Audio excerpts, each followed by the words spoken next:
Assalamu alaikum warahmatullahi wabarakatuh. Hordoftoonni TikTokii hundiyyuu warri viidiyoon kun isin qaqqabe please namni obboleettii qabdu na biraan dabarfatanii fooloo warra qabu biraan naagee warra sheerii gurguddaa qabu biraan naagee please. Keessumaayyuu namootiin biyya namaa jirtan warra obbolaa qabdu na biraan dabarfatina. Anis obboleettiin koo biyya Saawudii deemtee utuu maatii iseetiin dawwaliin waggaa tokko guuttee jirti. Haa ta'uyyuu malee mucaan kun silkii madaamii iseetiin dhiiboodhaan na wajjin naasofti turte. Garuu sagalee maatii isee guyyaa tokko dhageessee hin beektu. Sagalee maatii isee dhaga'uuf immoo ganaanatu dawwaleeti jedheetti jechuudha. Innaa yeroo tokko tokko immoo kan obbolaa kooti irratti kanuma iseetiin sagalee qabdee nagaa kooti jettaanii turte. Haa ta'uyyuu malee mucaan kun baay'ee dhukkubsachaa turte. Sammuu cinqetii sammuu godhattee dhukkuba garaagaraatiin baay'ee dhukkubsachaa turte. Garuutuma akkasittuu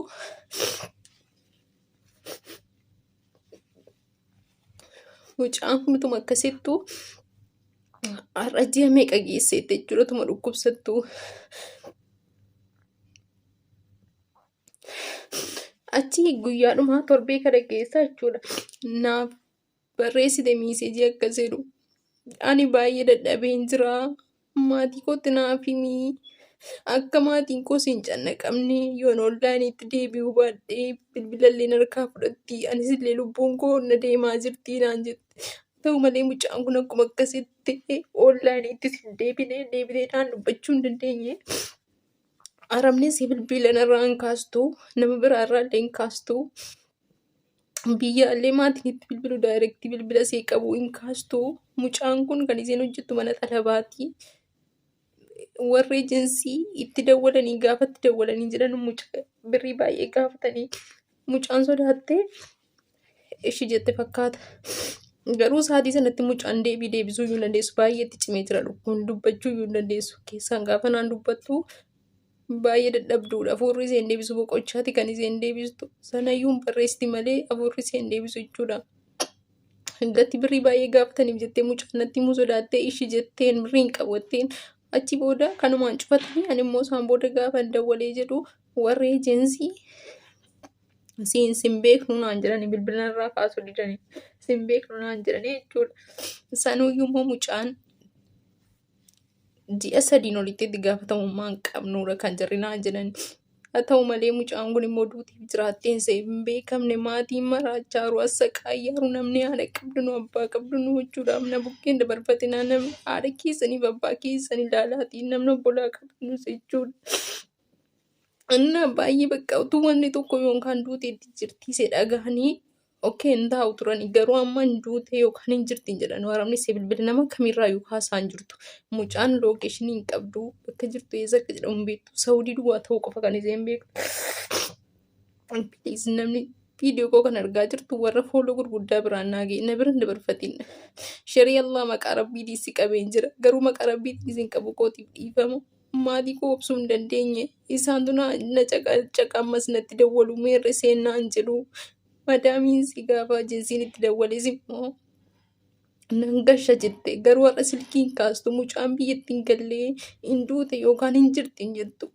Har'a yoo abbaan fedhetti dawwale silkii kaasaan jirtu madaamiin si har'a guyyaa 3 silkii hin kaasiin. An silkii araba kootiitiin itti dawwalee warra bira hojjedhu garuu kan nama kamiyyuu kaasaan jirtu. Namni lubbuu qabdu namni obboleettii qabdu please na biraan dabarfatin na gargaari. Biyyaan sun kan maatii kooti bakka reessaan si galu na gargaara. Warra nama gargaaraa bira jiru naagaa warra fuuluun isaanii gurguddaa mubaarakii fa'aa biraan naagaa please na biraan dabarfatin Oromoo. Amaanaadhas. Ani jireenya biyya Ormaa biyya Saawud Arabiyaa keessatti dhukkubsattee mana madaamii keessatti dhukkubsattee namni iddoo kanaa san jedhu hin jiru. Impaasitti illee dawwalanii impaasinis wanta micayyoo tanaaf furtee kennan jiru. Haatiif abbaan ishii imimmaa lolaasanii bo'aa jiru jette. Ashamaa akkam jirtu hordoftoota kabajamtoota chaanala kootii kan biyya keessaa kan biyya alaa bakka jirtanitti nageenyi waaqayyo isin haa baay'atu. Akkam jirtu ana obboleettiin keessan nagaa gootuun qaba galata waaqayyo isin jecha isinis akka nagaa tatamdee guddaan qaba isin jecha. Egaa hordoftoota kootii warroonni chaanala kiyyaaf mooraa taatan sabskiraaybii gochuudhaan maamila keenya ta'a. ta'aa isiniin jedhaa dhugaa dubbachuu fi akkuma viidiyoo dura obboleetti keenya tokko dhageessanitti obboleettiin keenya tokko akkuma anaa akkuma Saawud Arabiyaa keessatti rakkina cimaa keessatti akkuma anaa akkuma siinan dalagadhe jettee biyya Saawud Arabiyaa dhuftee erga dhuftee immoo achitti dhibamtee hin baasinillee wanta micayyoo tanaa godhe hin jiru silkii jalaa hin kaasanii asii bakka itti daawwattu dhabdee micayyoon baay'een dadhabee jira naagamtee jirti haadha fi abbaa kootti naa himi maatiin koo akka yaaddufne ani dadhabeetan jira jettee dhaamsatti dhaammatte jechuudha. Hedduu nama gaddisiisa.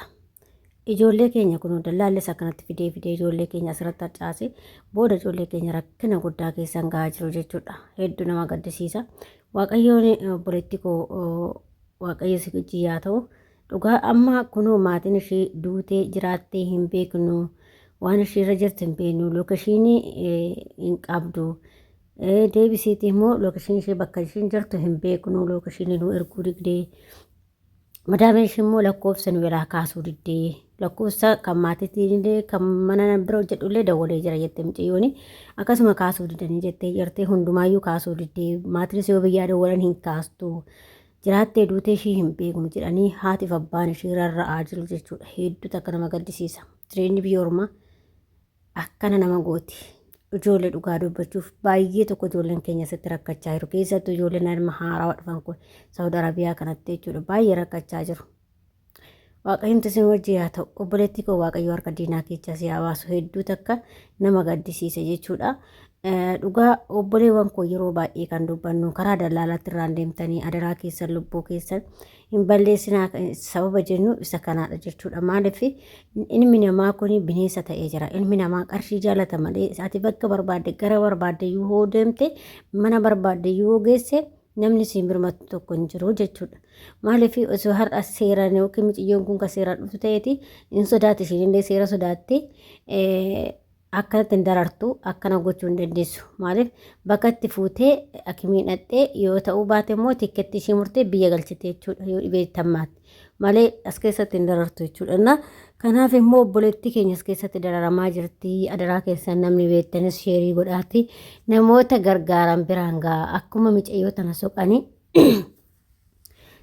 soqanii raawwatanii bakka isheen jirtu baasanii akka gara biyyaa galchan yoo jiraatte jiraashii yoo duute immoo du'aashiillee akka galchan jechuudha. Maaliif maatii isaanii isheetitu akkas jedhee jettee micayyoo himteerti jechuudha. Hedduu garaan isaanii erga guyyaa sanitti raafamaa jiran boo'aa jiru jettee jirti jechuudha. Hedduu nama gaddisiisa. Obboleewwan koo adaraa keessa namarraan deemtan bakka itti deemtanitti ilaalachaa deema. Yeroo baay'ee wanta akkanaa kun deddeebi'eetuma mul'achaa jira ijoollee keenya irratti jechuudha. Kanaaf yeroo dallaalatti irraa hin deeminaa kan jennu isa kana dallaalli silkii si alaan kaasu inni asumatti si gurguratee qarshiitti si gurguratee dhiisa malee wanta furtee si kennu hin jiru. Maaliif inni qarshiitti gurgurate gaa osoo furte kennu nama biraatitu gala waan ta'eef sarmuu jechuudha. Kanaaf ijoollee teenya irratti rakkina kar dallaalaa kanaa irra rakkina guddaa irra gahaa jirti ijoolleen teenya jechuudha. Adaraa keessan of eeggannoo cimaa godhaa. Waaqayyoo sinaa eegu. Namuma argitaniituma namumni ala sin oofa jedheefi aluma jettanii hin deemina. Kara seeratti hin deemaa. Kara seeratti gaafa deemtu mirga keetu si eeggama jechuudha. Maatii si fudhatu sunillee seerawwan si fudhateef hin sodaataa jechuudha. Homa tokkollee ta'uu baatte gara biyyaa si galchan malee askitti dararaan tokkoyyuu hin jiru jechuudha. Kanaaf gara seeratti hin deemaa kan jennu isa kanaaf jechuudha. Obboleetti keenya kan waaqayyoon harka diinaa keessaa ishee haa baasu. Kan ijoollee keenya nuti akka yoomnuu dabartus hin beeku. Akkanumatti hafna ta'e akkanumatti ijoolleen keenya biyya ormaatti boonya ta'e ani hin beeku. Bara nuu dabartee garuu akkuma biyyoota biraa ta'ee jedhe nus waa dubbanna barasan jechuudha. Oo lubbuun nu jiraatte hunda caala lubbuun jiraachuun waan guddaadha jechuudha. Kanaaf hin argina jechuudha. Nutis ilmaan keenya akka isaan dararakaatti akka dararanii hin guddisne biyyuma keessatti guddifanna malee ilmoo ofii biyya ormaa argina. Dhugaa saniin jedha keessattuu ijoolleen siqaayii meeqaa garree biyya ormaa kanaa galtee gaafa ilmoo godhattee ilmootee immoo gaafa isheen si guddatte biyya ormaata ergana gargaarteettee biyya ormaatti argin dhugaa waaqayyo jechuudha. Maaliif dararaan daa'ima keetirra ga'u kan nurra ga'e daa'ima keenyas akka agartu hin barbaannu jechuudha. Nuti kan keessattuu ijoolleen biyya ormaa kan gubachaa jirru nuti gubanne ilmoon teenya immoo akka isheen gubattee akkaatti hojjettu hin feenu jechuudha. Biyyuma keenya keessatti wanta jijjiiramnee hojjechuu hin danda'amu. Gaafa sammuu qabaattanii, gaafa karoora qabaattanii, kaayyoo qabaattan biyya keessattis hojjetamuu hin danda'a jechuudha. Kanaaf biyyuma keessatti hojjennee jiraachuu qabnaa sin jedha obboloota koo. Adaraa keessan adaraa sinitti haa ta'u obboloota koo.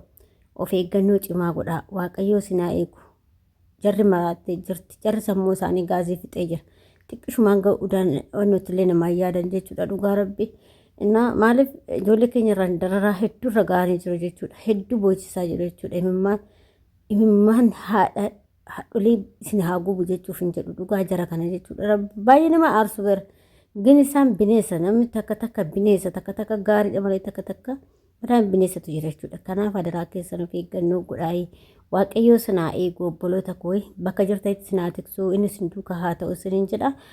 Obboloota koo kaadhaamsi kiyya isa kanaadha. Obboleetti keenya immoo waaqayyoon harka diinaa keessaa yoo jiraatte waaqayyoo lubbuudhaan jiraatte waaqayyoon harka diinaa keessaa si baasee nagaadhaan maatii keetti si haa galchu. Yookaan bo'aatti taate immoo jannataas si haa qananiisu jenna kaawwanna jennu qabnu amma mucoon kun jiraattee duutee shutu hin beekamu jechuudha. Garuu dhaammattee deemte waan ta'eef xiqqoo ishee nama yaaddisse jechuudha. Hedduu nama gaddisiisa laphee nama cabsa siniin jedha obboloota koo waaqayyoon waan akkanaatis namarraa haa qabu siniin jedha obboloota koo. Biyya ormaan ijoollee keenya nyaattee fixxee dhugaa waaqayyoo jechuudha. Ijoolleen harkaan fixxe. Akkasiin jedha obboloota koo warroonni chaanala kiyyaaf immoo haarawaa taatanii sabskraayibii gochuudhaan maamila keenya ta'a warra taatan immoo galatooma ulfaadhaa sin jedha. Hanga viidiyoo biraatiin walitti deemnutti viidiyoo kanaan tursii gaarii sin jedha. Waaqayyo obboleetti keenya illee harka diinaa keessaa si haa baasu sin jedha. Nagaa ta'aa fayyaa ta'a hanga viidiyoo biraa walitti deemnutti.